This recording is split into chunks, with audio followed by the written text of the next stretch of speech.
Welcome to a recent interview that I had with a truly exceptional woman.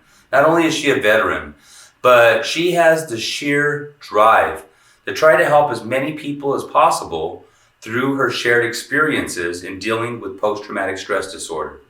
She also has amazing advice on the application of using cannabis. I hope you enjoy. In many, many aspects. It's interesting. I've never really heard of a patient kind of balancing an indica or sativa. And again, we don't really know, the true, effects of those distinctions and the relevance, the actual natural relevance of those distinctions.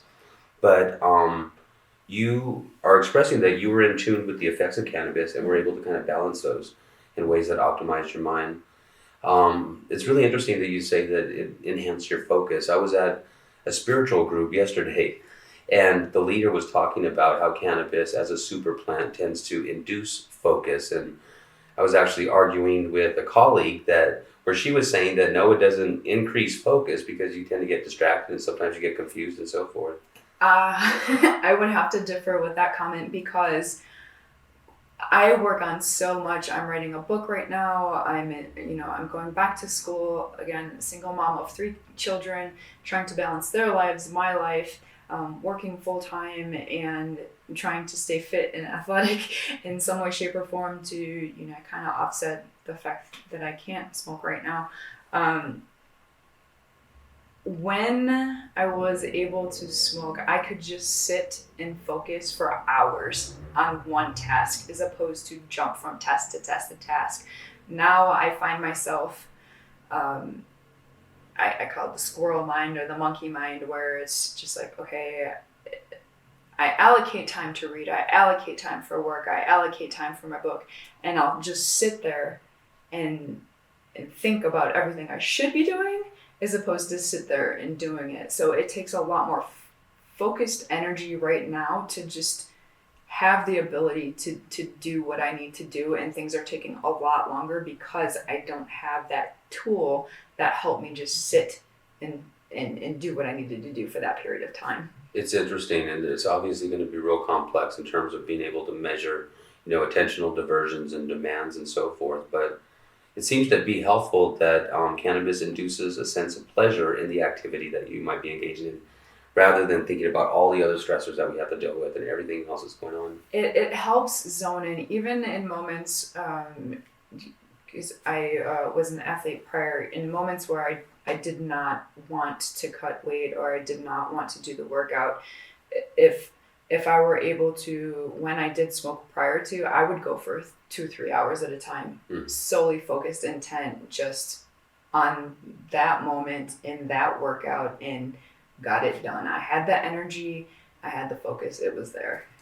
Yeah, that's amazing. Those are amazing messages to get out to the public because they really kind of refute this notion. A lot of the stereotypes of cannabis just is bad in all aspects of our life. But we know that cannabis isn't 100% effective at everything for everybody. And certainly it does carry limitations.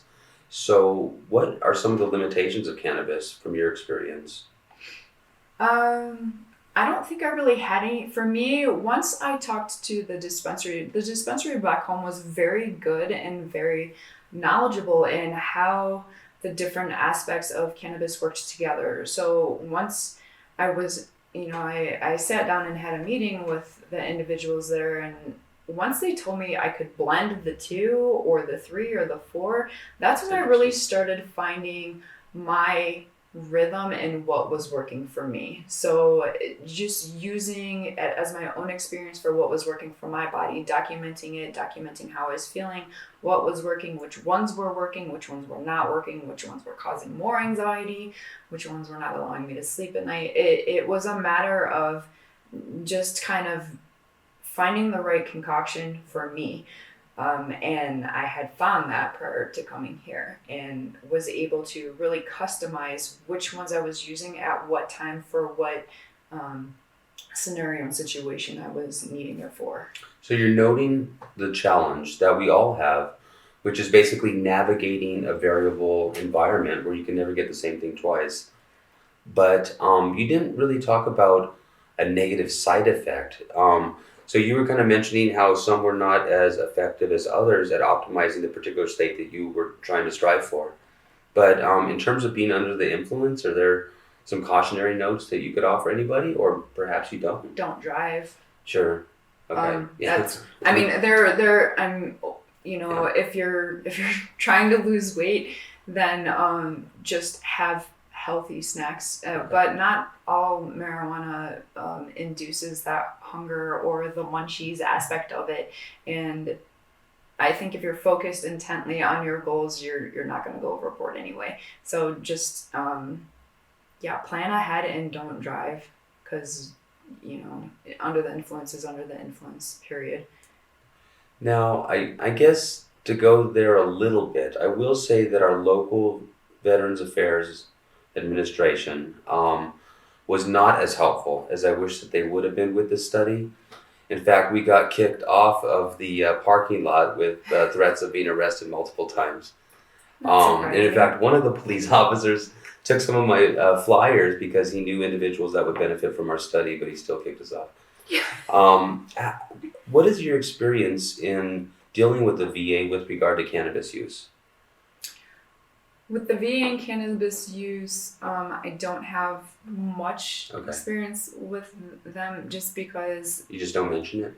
Or I did when I came out here. I didn't deal with the VA much back home, but I do now. I go weekly for PTSD treatment, and still have 38 weeks left.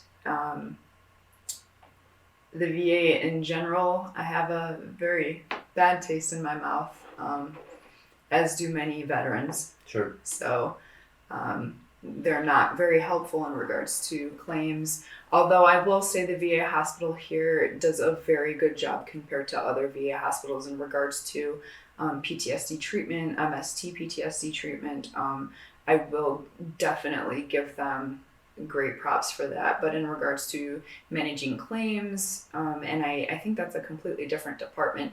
But the fact that veterans have to fight so hard and get turned down time and time again. I mean, I'm on my second appeal for my MST, despite the fact that they've acknowledged that the sexual assault has happened. I have friends that are on their third and fourth appeals for documented incidences in their medical records from the service. And it's just like, I'm not sure if you've heard of the 22 kill, but an average of 22 veterans a day commit suicide.